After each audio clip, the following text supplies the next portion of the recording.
আপনার পেশাদারিত্বের অভিনয় যে শুরুটা সেটা কি রেডিও দিয়েই? হ্যাঁ, কত টাকা পেয়েছিলেন রেডিওতে প্রথম? রেডিওতে প্রথম অভিনয় করে 20 টাকা। কখনো কি মনে হয় না যে আমি যে অভিনয়টা করছি এটার যে আয়ের যে হচ্ছে সেটা কম হয়ে যেতে পারে আমার জীবন ধারণের জন্য? অভিনয় করে বা প্রম্পট করে বা এভাবে এই যে টাকা পাওয়া যায় এটাই আমি জানতাম না, বা আমাদের সময়কার অনেকেই জানতেন না।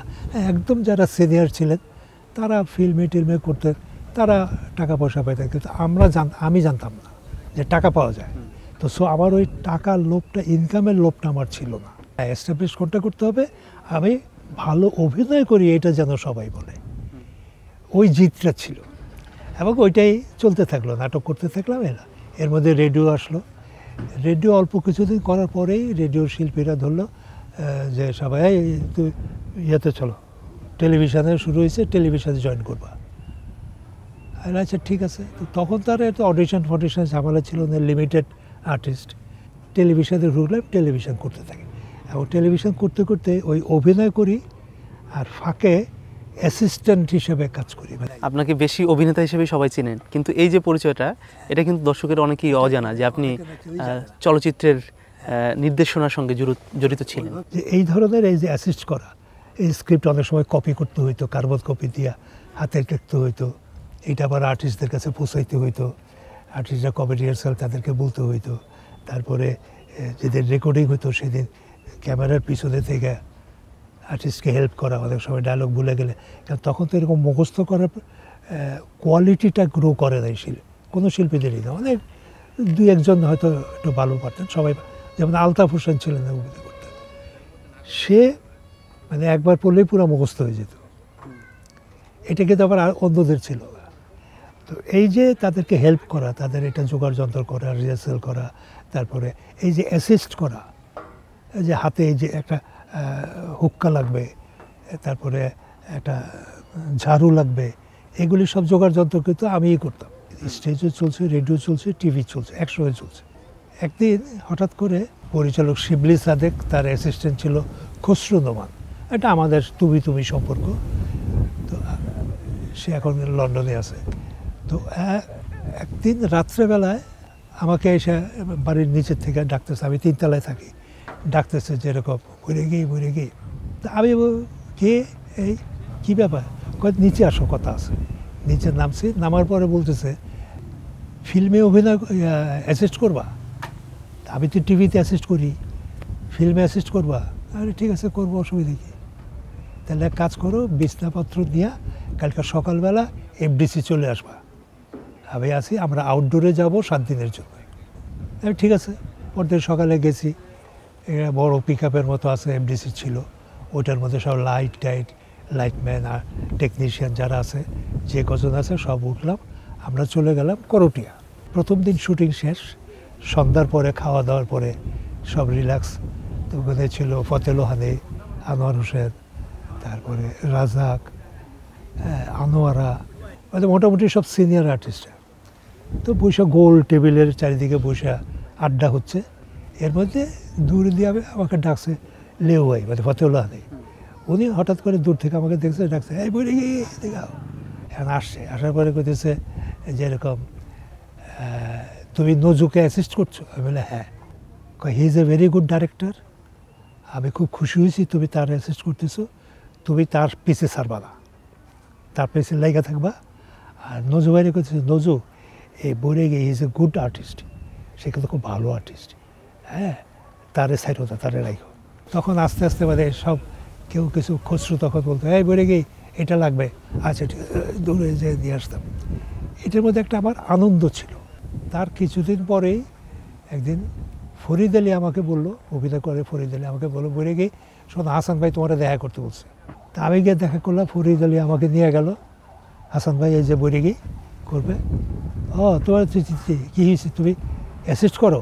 আমি বলি জি করি। তো তাহলে তুমি কালকে চলে আসো আমার এই ছবিতে, তুমি অ্যাসিস্ট করবা, সব কিছু বুঝে নাও। এই যে ঢুকলাম অ্যাসিস্ট্যান্ট হিসেবে লালন ফকির, হাসান ইমামের সঙ্গে। হাসান ইমামের সঙ্গে ছবি করতে করতে লিবারেশনের ওয়ার শুরু, সেপারেশন হয়ে গেল। তখন হাসান ভাইয়ের প্রোডাকশনে যা কিছু আছে সব কিছু কিন্তু আমার কন্ট্রোলে। ওইটা করতে করতে একটা পর্যায়ে লিবারেশন স্বাধীন হলো। স্বাধীন হওয়ার পরে ছবি রিলিজ হলো, কমপ্লিট হলো, রিলিজ হলো। আমি তখন মোটামুটি চিফ অ্যাসিস্ট্যান্ট ডিরেক্টর হিসেবে এস্টাবলিশড।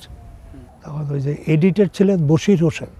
তো আমি অবসর সময় কী করি, তা আমার বললো, বশির ভাই বললো যে বলে গিয়ে অবসর সময় কী করেন, এক কাজ করেন, আমার লগে আপনি একটু অ্যাসিস্ট করেন। তাহলে ঠিক আছে, তো আমি অ্যাসিস্ট করি। যেমন তখন অবুজ মন, তারপরে ওরা 11 জন, সেখানেই যখন আমি কাজ করি, হঠাৎ করে একদিন হাসান ভাই এসে বললো যে বলে গিয়ে শোনো, ওই যে ঋত্বিক ঘটক নাম শুনছো না, মেঘা ডাকা তার? আমি হ্যাঁ, কেন কী হয়েছে? কোদিন ঢাকায় আসছে, এখানে ছবি করবে, তুমি তার অ্যাসিস্ট করবা? তাই বলে যে বলেন কি, যে তার মতো লোকের সঙ্গে অ্যাসিস্ট করা আমাদের তো কোনো প্রবলেম নাই। তখন বললো আচ্ছা ঠিক আছে। 4-5 দিন পরে আমি হঠাৎ মানে একটা এডিটিং রুমে কাজ করতেছি, বশির ভাইয়ের অ্যাসিস্ট্যান্ট। হঠাৎ দেখলাম যে দরজায় 2 হাতে এভাবে 2টা হাত দিয়া, এই তুই বলে গি? আমি বললাম জি। হাসান ভাইয়ের সাথে সাথে সে বলে যে বলে গি, এই যে ঋত্বিক দা তোমার দেখতে আসছে, কথা বলতে আসছে। আমি বললাম হ্যাঁ জি, সালাম টালাম দিলাম। তো বললো শোন, আমি একটা ছবি করতেছি তিতাস একটি নদীর নাম, তো তুই আমার অ্যাসিস্ট করবি, তুই অ্যাসিস্ট্যান্ট। তুই কবে ফিরি, পরশুদিন তুই অফিসে আয়, ওখানে সব কিছু আমি তোরে বুঝে টুঝে দেবো না, ঠিক আছে? আমি বললাম আচ্ছা ঠিক আছে। পরে অফিসে গেলাম, আবার বইটা দিয়ে বললো এই বইটা তুই পড়ছিস এটা? আমি বললাম না, এটা ভালো করে পড়বি। আর আমরা আউটডোর যাচ্ছি অমুক তারিখ, 7-8 দিন পরে আউটডোর যাব, ওই লালপুর মনতলা বলে একটা জায়গা, ভৈরব আশুগঞ্জ, ওই ওই ওই বেল্টে তিতাস নদীর পাড়ে। 2টা লঞ্চ ভাড়া করা, স্পিড বোট 2টা, মানে লাহি কারবার। তো সেইখানে গেলাম। আমি 2 দিন কাজ করার পরে একটু মানে অস্বস্তি হইল। ওইখানে অ্যাসিস্ট্যান্ট ডাইরেক্টর হিসেবে নারায়ণগঞ্জের একটা সেট আপ, মানে 5-6 জন ওইখানে কাজ করতেছে। তো তাদের সঙ্গে আমার একটু কেমন যেন, মানে আমি ফিল্মের লোক, তারা বাইরের লোক, তারা একটু আর্ট কালচার করতেছে, তারা শিক্ষিত, আমরাও শিক্ষিত, এরকম একটা ফিলিংস তো হইল। পরে হাসান ভাইও মাইন্ড করলেন। হাসান ভাই বলে বলে গিয়ে চলো কালকে আমরা ঢাকায় চলে যাই। আমি ঠিক আছে। পরদিন করে হাসান ভাই গিয়ে কইলো যে দাদা শোনো, ওই আমার ছবির তো ডেট পাইছি, কাজ আছে, তো বরিগি ছাড়া তো হবে না। তা আমি বরিগিরি নিয়ে যাচ্ছি, আপনি এখানে করেন, সবাই তো আছে, কোনো সমস্যা হয় না। ভোরবেলায় লঞ্চ থেকে পার হয়ে ভৈরব স্টেশনে এসে ট্রেনে করে ঢাকা শহর চলে আসলাম। ঋত্বিক ঘটকের স্বপ্ন শেষ। কিন্তু না, প্রায় মাসখানেকের পরে হঠাৎ দেখি একদিন ওই দরজায় সেই মূর্তি আমাকে বললো তুই কি ব্যস্ত? আমি কই জি। শোনে একটু বাইরে আয়, বসিয়ে আমি নিয়ে গেলাম, একটু কথা কব। আমি ঠিক আছে। তো ওই যে এফডিসির এডিটিং সেকশনটা তো একদম পূব দিকে, ওইটার পাশেই একটু ডোবা মতো জায়গা, নিরিবিলি।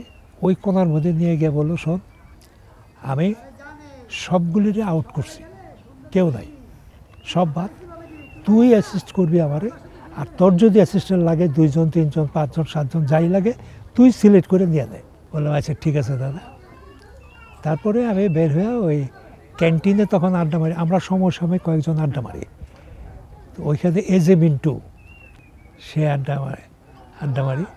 তার যে বললাম যে জলিল, ঋত্বিক ঘটকের ছবি হইতেছে, তো ওইখানে আমি তো আছি, আপনি করবেন অ্যাসিস্ট্যান্ট?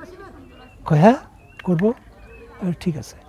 তখন আমরা একটু প্রগতিশীল, যৌবনকালের যেই প্রগতি থাকে আর্ট কালচারের প্রতি, ওই আছে। তারপরে নারায়ণগঞ্জের ছিল তমিজউদ্দিন রিজভী। আমি যে প্রথম ছবি করছিলাম যেটা, সেই ছবিতে সে অ্যাসিস্ট্যান্ট ছিল। সে ছিল 3 নম্বর অ্যাসিস্ট্যান্ট, আমি ছিলাম 5 নম্বর অ্যাসিস্ট্যান্ট। তো সেই তমিজকে হইল। তারপরে তখন ওইখান থেকে 2 জন 3 জন আমি পিক আপ করলাম। পিক আপ করে আউটডোর শুটিংয়ে যাব, সব কিছু রেডি হইলো। কোথায়? আরিচা, উথুলির ডাক বাংলোতে দাদা থাকে, আমরা বিভিন্ন জায়গায় মানে চোখের উপরে ঘুমানো। তো সেই ধরনের কিছু নিয়ে টিয়া আমরা ওইখানে থেকে প্রায় 1 মাস থেকে শুটিং করলাম। ছবির মেজর পোর্শনটা ওইখানেই শুটিং করা কমপ্লিট করার পরে তারপরে টুকটাক আরও কিছু ছিল, এফডিসিতে একটা সেট ছিল, এই ছিল সে, এই করতে করতে। আর তখন যেহেতু জলিল অতটা অ্যাকাস্টমড ছিল না, অ্যাসিস্ট হিসাবে আমার যে অভিজ্ঞতাটা অতটা ছিল না, বা তমিজ বা সানোয়ার বা আওলাদ এদের কেউই কিন্তু অ্যাটাচমেন্টটা ছিল না শিল্পীদের সঙ্গে, যেটা আমার ছিল।